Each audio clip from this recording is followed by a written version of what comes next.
Nem sempre o trabalho termina como deveria. Hoje você vai conhecer histórias reais de acidentes de trabalho tão assustadores quanto trágicos. Número 1. A catástrofe no tanque de chocolate. Era uma manhã abafada em Camden, Nova Jersey, no dia 8 de julho de 2009. O cheiro doce de chocolate tomava conta do ar ao redor da fábrica Cocoa Services Incorporated, que abastecia a famosa Hershey's. Vincent Smith II, um jovem de 29 anos, estava empregado havia apenas 2 semanas como trabalhador temporário. Naquele dia, sua função era alimentar com pedaços de chocolate cru um tanque de 2,5 metros de profundidade, no qual a mistura derretia a quase 50 graus Celsius. Mais tarde, esse chocolate seria usado em produtos da Hershey's. Infelizmente, Vincent não chegaria ao fim de seu turno. O rapaz trabalhava em uma plataforma de quase 3 metros de altura acima do tanque. O local não havia sido projetado com segurança em mente. Não tinha corrimões e estava coberto por papelão escorregadio por conta de respingos de chocolate. Nenhum dos funcionários utilizava cinto de segurança, o que deixava a tarefa ainda mais perigosa. Por volta das 10h30 da manhã, Vincent escorregou e caiu dentro do tanque. Testemunhas relataram que ele perdeu o equilíbrio ao pisar sobre a superfície instável. Os colegas tentaram ajudar de imediato, mas o próprio design da fábrica dificultava qualquer tentativa de resgate. O botão de emergência para desligar o maquinário ficava distante no fim de uma escada, e não ao alcance da plataforma. Dentro do tanque, pás mecânicas giravam constantemente para misturar o chocolate. Ao cair, Vincent foi atingido por uma delas, sofrendo ferimentos fatais. Enquanto alguns colegas corriam para desligar a máquina, outros tentavam puxá-lo, mas o calor do chocolate e o tempo necessário para interromper o funcionamento do equipamento tornaram impossível salvá-lo. Ele ficou preso no tanque por quase 10 minutos. Quando os bombeiros chegaram, já era tarde demais. A fábrica, que minutos antes estava movimentada, ficou em silêncio absoluto. Um colega, abalado, disse aos repórteres que havia feito tudo o que pôde para salvar Vincent. Do lado de fora, o pai e a tia aguardavam respostas. A tia questionou por que Vincent não usava um cinto de segurança. Um equipamento simples que poderia ter lhe dado uma chance de sobreviver. A fábrica foi fechada naquele dia e inspetores da OSHA, a Administração de Segurança e Saúde Ocupacional, encontraram graves violações, como a ausência de corrimões e o mau posicionamento do botão de desligamento. A investigação mostrou que a produção havia sido colocada acima da segurança.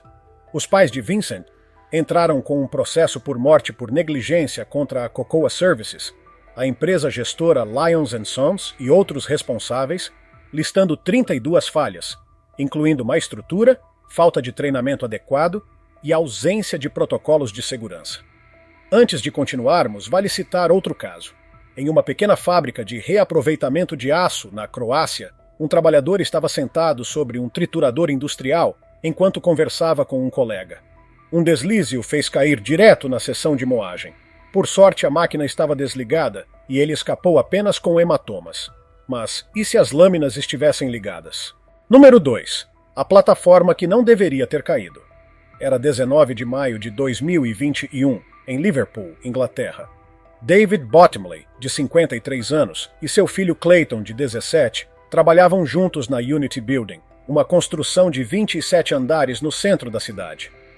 David era instalador de isolamento com quase 2 anos de contrato por uma empresa terceirizada, e Clayton havia iniciado seu aprendizado 6 meses antes, seguindo os passos do pai. Naquela tarde, David e Clayton estavam instalando painéis de revestimento na parte externa do prédio, em uma plataforma de trabalho suspensa no 21º andar. Esse tipo de equipamento é projetado para alcançar áreas elevadas, e aparentemente tudo parecia seguro. Mas, por volta das 3h30 da tarde, algo deu errado. De um prédio vizinho, Thomas Blanchfield notou que a plataforma apresentava comportamento estranho. O lado direito começou a descer levemente, emitindo estalos descritos como semelhantes ao barulho de uma montanha-russa prestes a despencar. David e Clayton chegaram a se segurar com força, como se pressentissem o perigo, mas em seguida, a estrutura fez de 4 a 6 estalos e caiu de forma abrupta. Blanchfield comparou o som da queda ao de uma roda de fogos ou de uma tirolesa em alta velocidade. Moradores da região relataram um estrondo indescritível. o som metálico de algo enorme despencando e se chocando contra outra superfície. Às 3h30 em ponto, a plataforma despencou 14 andares, atingindo violentamente o teto do 7º andar.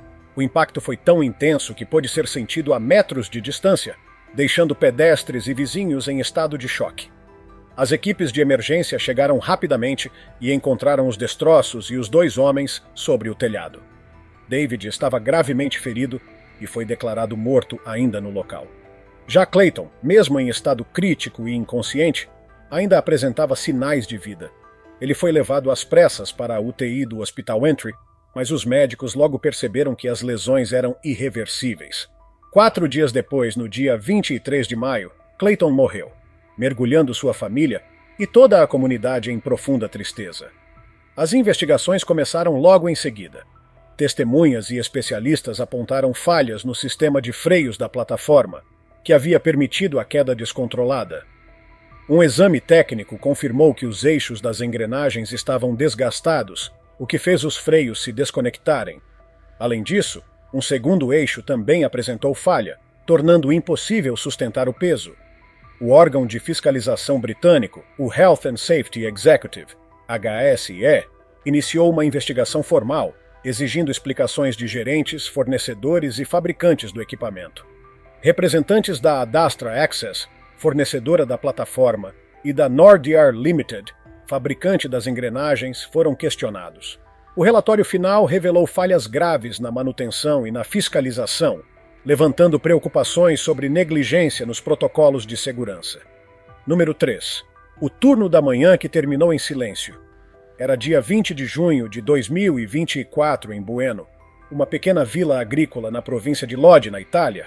A vida no vilarejo seguia o ritmo de sempre, e para o jovem Piero Bodini, de 18 anos, aquela manhã parecia comum. Alegre e apaixonado pelo campo, ele trabalhava havia 10 meses na fazenda Benetti, onde operava e fazia a manutenção de máquinas agrícolas. Naquele dia, ele chegou cedo para iniciar seu turno. Sua tarefa era realizar a manutenção de uma semeadora acoplada a um trator, auxiliado por um colega de 20 anos. A semeadora, uma máquina grande usada para plantar sementes em grandes áreas, possuía asas laterais pesadas que se abriam e fechavam durante o uso. Por volta das 10 da manhã, enquanto Piero estava no chão limpando o equipamento, um pino de sustentação se rompeu de repente. Uma das asas da máquina caiu e o atingiu diretamente na cabeça, matando-o na hora. Seu colega, em choque absoluto, desmaiou ao presenciar a cena. Equipes de bombeiros, paramédicos e inspetores de segurança chegaram rápido, mas nada pôde ser feito. A notícia da tragédia se espalhou rapidamente, deixando Bueno mergulhada em luto. Piero era conhecido por seu espírito alegre e por compartilhar nas redes sociais seu amor por tratores e pela vida no campo. Sua mãe, Mônica, chegou desesperada ao local e em lágrimas declarou que o filho havia morrido fazendo aquilo que amava. O sentimento repercutiu em toda a comunidade. A prefeita de Brano, Oriana Gidati, esteve no local e decretou luto oficial, chamando a perda de uma vida tão jovem de devastadora. O Ministério Público de Lodi abriu uma investigação para apurar se houve negligência ou falha mecânica. A máquina foi apreendida para perícia técnica e os documentos de contratação de Piero foram analisados para verificar se os protocolos de segurança estavam sendo cumpridos. Infelizmente, esse já era o segundo acidente fatal de trabalho na província em menos de um mês. Representantes sindicais exigiram reformas urgentes e maior rigor nas fiscalizações agrícolas, alertando que o progresso econômico não pode custar a vida dos trabalhadores. A morte de Piero se tornou um lembrete doloroso dos riscos que ainda rondam o setor e da necessidade de responsabilização. Número 4. A lâmina que caiu sem aviso. Era uma manhã aparentemente comum, no dia 11 de novembro de 2024, em Rockwood, uma cidade rural no estado de Vitória, na Austrália.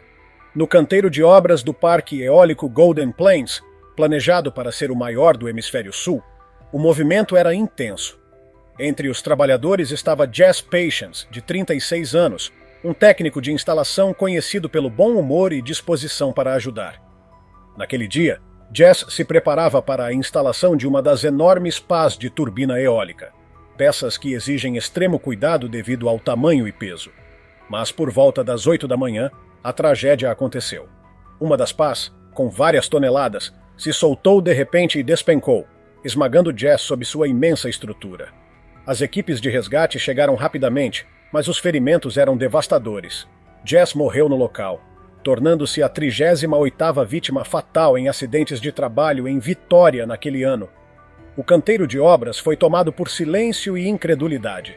Fotos registradas após o acidente mostravam a pá caída no chão, gigantesca em comparação às máquinas ao redor. O que antes era símbolo de energia limpa e progresso, se transformara em um cenário de luto e busca por respostas. Jess não era apenas um funcionário. Para colegas e amigos, era um mentor e uma presença querida. O amigo próximo, Elliot Sainz, escreveu uma homenagem emocionada, dizendo que Jess era uma das pessoas mais genuínas que já conhecera e que havia aprendido muito com ele. Elliot lembrou também das histórias que Jess contava sobre o Canadá e sobre a vida nas montanhas, ressaltando a dor irreparável de sua perda. Sua esposa ficou devastada com a morte repentina. O casal tinha planos e sonhos para o futuro, todos interrompidos em questão de segundos. O projeto do Golden Plains foi imediatamente paralisado e a empresa Vestas, responsável pela obra, anunciou uma investigação. Danny Nielsen, chefe de operações da empresa na Austrália e Nova Zelândia, ofereceu condolências à família e assegurou que a segurança era prioridade. Ele afirmou que a companhia trabalharia em conjunto com as autoridades, incluindo o órgão WorkSafe Victoria, para apurar as causas e evitar que algo assim voltasse a acontecer. Número 5. A vida perdida, restaurando a energia. No dia 6 de agosto de 2024, em Brookhaven, no Mississippi, uma pequena cidade a pouco mais de 90 quilômetros ao sudeste de Jackson, ainda se sentiam os efeitos da tempestade tropical Debbie, que havia devastado a costa de Big Bend, na Flórida, deixando milhares de pessoas sem energia elétrica em diversos estados. Entre os trabalhadores empenhados na restauração estava Jatton Allen Stallhood, de apenas 20 anos, um jovem dedicado e de coração generoso. Ele atuava como funcionário contratado da empresa de energia Exo, com a missão de inspecionar e reparar postes danificados, um trabalho essencial, mas repleto de riscos, especialmente após tempestades. Naquele dia, Jatton e sua equipe foram enviados a Ray Street, em Brookhaven. Ao meio-dia, ele subiu em um dos postes para uma inspeção de rotina. Porém, de acordo com o departamento de polícia local, acabou entrando em contato com um fio energizado. A descarga elétrica foi imediata e devastadora. Um colega presenciou o choque e correu para chamar socorro, tentando reanimá-lo com massagem cardíaca até a chegada da ambulância. Jatton foi levado rapidamente ao hospital mais próximo, mas, apesar de todos os esforços, não resistiu. A causa oficial da morte foi registrada como eletrocução acidental, conforme informou a médica legista do condado de Jefferson Davis, Dedra Johnson. Mas Jatton era muito mais do que um trabalhador de energia. Nascido em 2 de setembro de 2003, em Hendersonville, Tennessee, era filho de Kevin e Terrara Stallhood. Em 2018, a família se mudou para Chacacota, Oklahoma, onde Jatton concluiu o ensino médio em 2022. Ele tinha uma trajetória marcante. Foi escoteiro Águia, conquistando 7 insígnias extras, além do nível máximo, prova de sua dedicação e disciplina. Gostava de pescaria, caça e videogames, e era lembrado pelo sorriso contagiante que iluminava qualquer ambiente. No dia 10 de junho de 2023, Jatton se casou com Aaron Clark, o amor de sua vida. O casamento, realizado na Brush Hill Baptist Church, foi cercado de alegria e afeto. Juntos, o casal construiu uma vida cheia de sonhos, embora breve. Seu obituário o descreveu como alguém que vivia com propósito e bondade. Ele adorava comida chinesa, especialmente sushi e ovos recheados, amava os animais e sempre valorizava momentos com a família. Era conhecido por aceitar as pessoas como elas eram, sempre enxergando o lado positivo das coisas. Número 6. A borda mortal do Cadinho. No dia 2 de junho de 2022, uma tragédia assustadora aconteceu na fundição da Caterpillar em Mapleton, Illinois. Steven Dirkas, de 39 anos, pai de 3 filhas, estava apenas em seu 9º dia de trabalho quando sofreu um acidente fatal. Homem de família, companheiro de Jessica Sutter, Steven havia começado naquele emprego após um período de dificuldades, determinado a oferecer estabilidade para a esposa e para as meninas de 4, 5 e 12 anos. A fundição da Caterpillar, uma das maiores dos Estados Unidos, derretia até 1.000 toneladas de ferro por dia para produzir peças industriais. Apesar da grandiosidade, o local era conhecido por falhas de segurança. E foi em meio a esse ambiente que Steven foi designado para coletar uma amostra de ferro fundido, aquecido a cerca de 1.400 graus Celsius. Ele trabalhava próximo a um cadinho, o recipiente usado para derreter metais, sem nenhuma barreira de proteção ao redor. Às 9h20 da manhã, Steven tropeçou e caiu parcialmente dentro do cadinho. A temperatura era tão absurda que seu corpo foi imediatamente consumido. Às 9h50, o corpo de bombeiros recebeu o chamado. Pouco depois, o local foi evacuado, e os peritos conseguiram recuperar apenas fragmentos ósseos, determinando a morte como aniquilação térmica. A OSHA, órgão federal de segurança no trabalho, investigou o caso. Bill Donovan, administrador regional em Chicago, afirmou que a tragédia poderia ter sido evitada se medidas básicas de segurança estivessem implementadas. O órgão aplicou multa máxima de $145 mil, mas nenhuma investigação criminal foi aberta. Críticos apontaram um duplo padrão. Pequenas empresas sofrem penalidades severas, enquanto corporações gigantes, como a Caterpillar, recebem tratamento mais brando. Funcionários relataram condições exaustivas e padrões de segurança falhos. Apenas 6 meses antes, outro trabalhador chamado Scott Adams também havia perdido a vida na fundição. Embora a empresa insistisse que segurança era prioridade, os empregados afirmavam o contrário. Jessica, companheira de Steven, acusou a Caterpillar de negligência e afirmou que a empresa não ofereceu qualquer apoio a ela ou às filhas. Para ela, a morte de Steven era resultado direto da ausência de precauções básicas no local. Número 7. A queda que ninguém previu. No dia 23 de outubro de 2023, Nicholas J. Marks, de 40 anos, começou seu dia de trabalho como limpador de janelas em Boston, Massachusetts. Com mais de 20 anos de experiência, era respeitado como especialista e pai dedicado de 2 filhos. Trabalhava para a Sky Safety Incorporated, empresa conhecida por afirmar que seguia rigorosos padrões de segurança. Naquela segunda-feira, Nicholas estava no edifício 100 Summer Street, um arranha-céu no centro de Boston. Enquanto tentava se posicionar em sua cadeira suspensa, chamada Boson's Chair, o inesperado aconteceu. A linha de ancoragem se rompeu, e em seguida sua corda de segurança também falhou.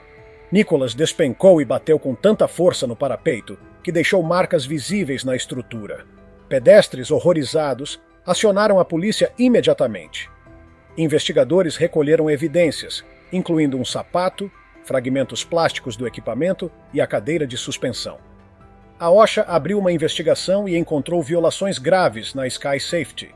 Foram aplicadas multas que somaram $447 mil. O relatório apontou que a empresa não inspecionava as cordas regularmente, não retirava equipamentos danificados de uso e não oferecia treinamento adequado para seus trabalhadores. Embora tenha assumido responsabilidade financeira, a empresa negou negligência e culpou um suposto pedaço de metal oculto no prédio que teria cortado a corda. Mas a investigação não confirmou a presença de tal objeto. A Sky Safety teve 15 dias úteis para recorrer ou cumprir as determinações. A morte de Nicholas ressaltou a importância absoluta da segurança em trabalhos de risco extremo, como a limpeza de janelas em altura. Número 8. A máquina que não perdoou. Era um sábado aparentemente comum, tranquilo como tantos outros, no dia 7 de setembro de 2019, quando uma tragédia abalou Linfield, em Sydney, Austrália.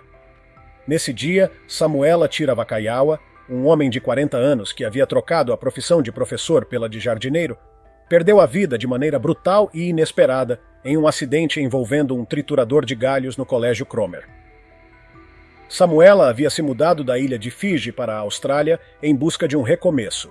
Após vivenciar perdas pessoais dolorosas, como a morte de seu pai, decidiu deixar para trás a antiga carreira na educação e seguir um novo caminho. Foi contratado pela empresa A1 Arbor Tree Services, especializada em manutenção de árvores e serviços de jardinagem. Todos que conviviam com ele, colegas e amigos, o descreviam como alguém de coração bondoso, calmo e dedicado, que trabalhava com afinco e buscava provar seu valor nessa nova etapa da vida. Naquela manhã, Samuela recebeu a tarefa de retirar manualmente galhos e troncos menores do pátio escolar, alimentando o triturador industrial. O equipamento era extremamente potente projetado para transformar grandes pedaços de madeira em lascas menores. No entanto, o próprio fabricante havia alertado em instruções claras. O uso deveria ser exclusivamente com auxílio de um carregador mecânico, jamais de forma manual, já que o risco de acidentes fatais era enorme. Apesar do aviso, a prática da empresa permitia que os funcionários alimentassem a máquina com as mãos, sem supervisão constante e sem treinamento adequado. Enquanto os colegas de Samuela se afastaram por alguns minutos para mover um veículo próximo, ele continuou a trabalhar sozinho, colocando galhos no funil da máquina. Foi nesse intervalo que tudo aconteceu. De repente, ele foi puxado para dentro do compartimento de alimentação e arrastado até o disco de corte interno. Quando os outros trabalhadores retornaram, se depararam com uma cena de horror. O triturador manchado de sangue e nenhum sinal de Samuela. Em desespero, chamaram imediatamente os serviços de emergência, mas já era tarde demais. A investigação conduzida pelo órgão Safe Work New South Wales revelou uma sucessão de falhas graves. O equipamento estava mal conservado, apresentava problemas mecânicos conhecidos e nunca havia passado por inspeções adequadas. Além disso, não existia uma avaliação formal de riscos, não havia instruções de operação escritas, e os trabalhadores não tinham recebido treinamento técnico apropriado. A Justiça considerou a A1 Arbor Tree Services culpada por negligência severa. Inicialmente, a empresa foi multada em 3 milhões de dólares australianos, mas, após assumir responsabilidade no tribunal, o valor foi reduzido para 2 milhões e 250 mil. Mesmo assim, a sentença foi considerada exemplar, pois mostrou que vidas humanas não podem ser sacrificadas em nome de economia ou pressa. A ministra Sophie Katsos, responsável pela pasta de saúde e segurança no trabalho em Nova Gales do Sul, declarou publicamente que o acidente poderia ter sido evitado em sua totalidade, classificando-o como uma falha inaceitável. Ela reforçou que empregadores têm o dever de adotar todas as precauções necessárias, sem exceções. Samuela deixou uma família devastada e uma comunidade em luto. Sua morte se tornou não apenas uma tragédia pessoal, mas também um lembrete doloroso de que negligência custa vidas. Ambientes de trabalho deveriam ser locais de rotina produtiva, organização e segurança. No entanto, como vimos em todas essas histórias, basta que a segurança seja colocada em segundo plano, ou que um único erro se una ao poder de máquinas pesadas para que a rotina se transforme em tragédia. Atrás de cada caso narrado havia pessoas reais.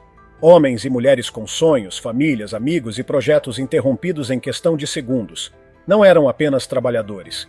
Eram pais, filhos, mães, companheiros e companheiras que nunca voltaram para casa.